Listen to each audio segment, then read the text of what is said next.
as suas contas em dia e sempre dentro da lei é uma das principais bases para o bem-estar. E o melhor de tudo é a facilidade com que pode garantir essa fase da vida. Explicar e entender em conversa simples e descontraída é o objetivo do Contas a Direito com Madalena Marques. Estamos aqui para ajudar e, portanto, dúvidas que tenham, podem colocar-nos. E Manuel Gomes. O que é que se pode fazer e onde é que podemos cair no erro? Pensamos que estamos a fazer tudo bem e estamos a fazer de forma errada. Na radioava.global. Bem-vindo a mais um Contas a Direito, que, como habitualmente, todas as sextas-feiras, mais ou menos às 8 horas, nós estamos em radioava.global. Comigo em estúdio tenho a Madalena Marques. Olá, Madalena. Olá, viva Manuel. E eu sou o Manuel Gomes. E hoje, Madalena, vamos falar de incapacidade fiscalmente relevante, a IRS. Muito bem. Então vamos começar a falar sobre isto. Isto é aquelas coisinhas que aparece lá na modelo 3 da declaração, tem lá uma coisa, um quadradinho que diz incapacidade. E a gente mete lá umas percentagenzinhas quando as pessoas têm o alto de incapacidade, não é? Claro, uma incapacidade reconhecida. Todos, não é? Claro. Quer ela tenha resultado de um acidente, quer ela tenha resultado de uma situação de doença. Exatamente. Por exemplo, os doentes oncológicos, em regra, têm uma atribuição de uma incapacidade que depois se vai refletir aqui nas taxas nas taxas efetivas que vão pagar, não é? Exato. E depois quando as incapacidades são revistas, Manuel, o que é que fazemos à tributação? Elas têm que ser... Nós temos que comunicar, não é? O comunicar é automático, mas convém sempre alertar. E temos que ver que isto também se levanta porque houve uma alteração na lei. Manuel, desculpa só interromper-te. Eu tenho cada vez mais a ideia, e tu corrigir-me-ás se eu estiver errada, eu tenho cada vez mais a ideia de que as declarações de IRS, as declarações de imposto em geral, elas estão cada vez mais informatizadas e não levam papéis atrás. Ou seja, como é que tu fazes a prova de determinado facto? Já não é com o papelinho. Há comunicação. As comunicações cruzam-se, não é? A informação é toda cruzada, cada vez mais. Por exemplo, a Segurança Social sabe que determinado indivíduo tem uma determinada incapacidade. Exato. E quando tu lanças a informação sobre esse contribuinte, surge automaticamente a incapacidade ou és tu que tens que introduzir? Tens que lá introduzir a incapacidade, porque daí serve de sistema de controle. Então deixa-me perguntar-te outra coisa. E temos que fazer prova? Temos que fazer prova? Em princípio não, porque eles têm informação. Isso é como estás a fazer uma declaração de IRS e deve ter acontecido a muitas pessoas que, por exemplo, emitem recibos de arrendamento. E que fazem retenção ou não fazem retenção, claro. Mas pronto, normalmente que tenham retenção, que são arrendamentos que tenham empresas que fazem retenção e que recebem lá, quando entregam a declaração de IRS, recebem lá um aviso a dizer: temos conhecimento que os rendimentos e as retenções X são superiores ao valor que está indicado. Olha, e na isso acontece incapacidade também. Isso acontece sempre. E na incapacidade também vai acontecer isso. Ou então eles corrigem internamente, porque eles sabem, porque as incapacidades que dão alguma coisa é a partir de 65%. Porque para trás... Portanto, para trás não vale a pena declarar sequer. Não vale a pena quase declarar. E, embora se deva lá meter, porque uma pessoa que tem uma incapacidade agora a 60%, não quer dizer que daqui por um tempo não exatamente. Pode pedir a revisão da incapacidade e ter uma superior, não é? Claro que sim. Mas olha, este é um tema, o das incapacidades, que agora vou-me permitir brincar, que à semelhança do que eu digo relativamente aos seguros, eu quero ter os seguros todos e não usar nenhum. E no que diz respeito às incapacidades, eu não quero ter nenhuma. Pois, isso é vantajoso. Este é o tipo de benefício fiscal que eu não quero. Que eu não quero. Eu este dispenso. Mas obviamente que quem pelas circunstâncias da vida o tiver, pois que Sim, mais mas esta lei, que é a Lei 80 de 2021, de novembro, veio aqui trazer algumas dúvidas que levou a que a AT fizesse uma nota interpretativa sobre as questões, não é? Porque fez um ofício circulado, que é muito recente, é de 29 de agosto, Perfeito. em que vem aclarar algumas questões que aqui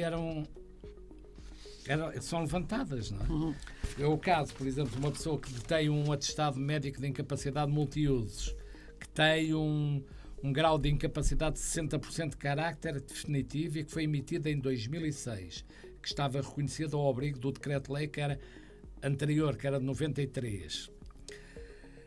E não obstante a aprovação da nova Tabela Nacional de Incapacidades, que foi em 2007, o atestado mantém-se válido? E a resposta da AT é sim, o atestado mantém, desde que ateste um grau de incapacidade fiscalmente relevante e certifique incapacidades definitivas, é válido, tendo o direito a beneficiar do regime fiscal das pessoas com deficiência no ano da atribuição da incapacidade e nos anos seguintes. Perfeito. E depois há várias questões, isto agora... Manuel, as FAQs, as chamadas FAQs, e eles respondem neste ofício circular, respondem a 9 FAQs, e em que é precisamente a base disto. Quem tenha esta incapacidade e tenha dúvidas, é melhor contactar e pedir a reavaliação, que assim é a maneira que tem de reativar o seu processo e não sofrer penalizações, não? Eu estava aqui a reparar numa norma interpretativa que esta lei tem e que tem a ver com a revisão em baixa, ou seja, a atribuição de incapacidade inferior. Sim. Mas também aqui vai no sentido de se manter o regime mais favorável. Exato. Felizmente aqui não alteraram essa questão que é na lei, não é? Que é sempre o regime mais favorável para o avaliado, não é? Para o avaliado, não é? Exatamente. E isso, repara, no exemplo que estavas a dar, em que a incapacidade tinha sido fixada há uma série de anos atrás, nessa altura... Definitiva, uma incapacidade definitiva. Nessa altura, os critérios relevantes da incapacidade relevante poderiam ser esses, Sim. E depois, entretanto, a lei mudava e ele deixava de ter essa... Por isso não essa... Lá está a tal palavra definitiva, não pode ser alterada. Não é? Claro, leva-nos para direitos adquiridos. Exatamente. E, portanto, se naquela data em que a incapacidade foi atribuída, aquele grau de incapacidade conferia ao titular determinados direitos, o reconhecimento mantém-se, independentemente de a percentagem de incapacidade relevante ter sido alterada posteriormente, não é? Há efetivamente uma área das incapacidades que me causa, enfim, mais perplexidade, que tem a ver com a dos acidentes de trabalho, por exemplo. E há uma outra coisa que a mim me causa muita perplexidade, é a tabela nacional, porque quando às vezes nós olhamos para o valor que tem, o valor percentual, que tem um dedo ou uma mão, eu fico a pensar, mas afinal são membros absolutamente relevantes, não é? E depois vamos a ver e as percentagens são diminutas. E, no entanto, pode gerar a incapacidade daquele indivíduo para a atividade que desenvolveu a vida toda. Ainda se for possível reconvertê-lo, não é? Do mal ou menos. Agora, não sendo esse o caso, podemos estar a falar de alguém que deixa de poder exercer uma profissão e que pode ser a única que conhece, não é? Olha bem, Manuel, tens mais alguma FAQ relevante para partilhar connosco? As FAQs são tantas. As dúvidas vão surgindo. São logo 9. Nesta, Manuel, de certeza que também sentes que na tua área, tal como na área estritamente jurídica, o caso concreto leva-nos sempre. É assim, o caso concreto nunca está previsto na lei. Passo o exagero. E então obriga-nos sempre a interpretações para conseguirmos dar resposta às questões que nos são colocadas e, efetivamente, por isso é que depois surgem tantas perguntas, não é? E ainda bem que vocês têm esses ofícios circulados, porque ajuda a uniformizar a interpretação. Por exemplo, está aqui um caso de... há um atestado médico de incapacidade multiusos com um grau de incapacidade de 63%, que tinha sido reconhecido ao abrigo do Decreto-Lei de 2007 e cujo prazo terminou em 2016. Em julho de 2016. A reavaliação foi em novembro de 2016, tendo sido emitido um novo atestado com um grau de incapacidade de 30%. Ora, com validade de 4 anos. Quando foi submetida à declaração do modelo 3 do ano 2016, não foi aceito o regime de deficiência. No entanto, ele diz que tinha o direito a beneficiar desse regime porque tinham um prazo de 2016 onde tinha 60% e não 30%. E então como é que ia poder fazer? Porque já tinha passado o prazo de reclamação, porque estamos em 2021, não é? E a resposta da AT, a interpretação da AT é: considerando que não foi apresentada a reclamação graciosa dentro dos 120 dias contados da publicação da Lei 80/2021, que é esta de 29/11, ou da divulgação do presente ofício circulado, ou no prazo de 2 anos contados do termo do prazo para a apresentação da declaração do modelo 3 do ano 2016, que acabou em 30 de julho de 2017, e tendo igualmente corrido o prazo de 4 anos após a liquidação emitida relativa ao IRS 2016, apenas pode apresentar pedido de revisão nos termos do número 1 do artigo 78 da Lei Geral do Trabalho, com fundamento em erro imputável aos serviços, se o tributo ainda não tivesse sido pago. Pois. Portanto, se ainda não pagou. Exato, portanto não vai poder beneficiar. Se o pagou, já estamos já acabou. já não vai sequer reclamar. E portanto, isto é só para ver que às vezes um pequeno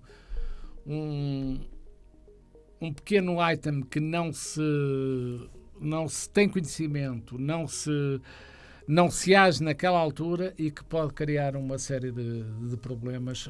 E nomeadamente perda de direitos, neste caso. Perda de direitos e dinheiro. Perda de benefícios, exatamente.